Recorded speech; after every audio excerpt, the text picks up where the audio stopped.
Ty jsi ta nejkrásnější blondýnka, co znám. Přástevník Kostivalově. Jednou tě zlíbat a zemřít pro krásu. Kam hrabe se ta směšná Barbie, Manon z Arasu? Dlouhozobka Svízelová.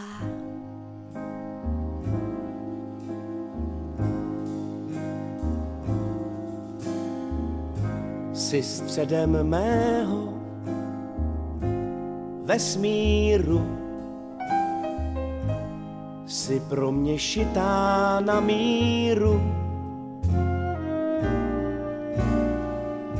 Jsi hvězda a tvůj jasný svit mi nedá ve tmách zabloudit. V souhvězdí Panny zrozená, blíženců lásky ozvěna. Já jsem dymnivkový. Jsem měsíc, co si troufá snít, jak být tvůj věrný satelit. Babočka generál. Bez jakékoliv obtíže létám v stavu bez tíže.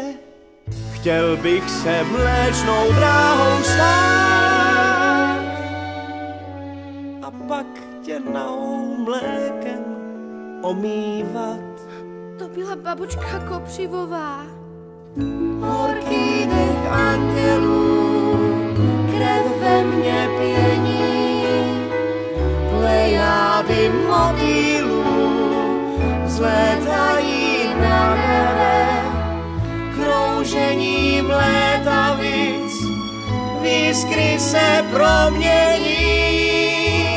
Zlatá tříšť hvězd, jak stvořená pro tebe.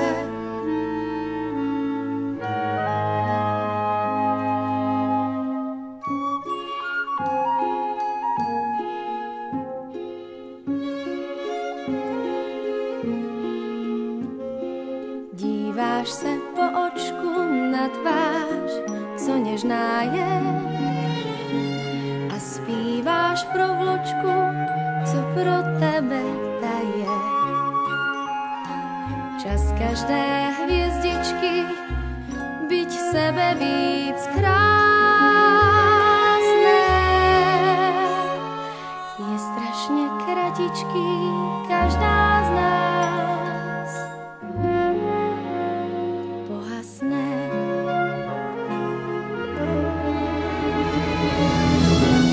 Horký dech andělů, krev ve mně pění, plejády motýlů vzlétají na nebe, kroužením létavic v jiskry se promění.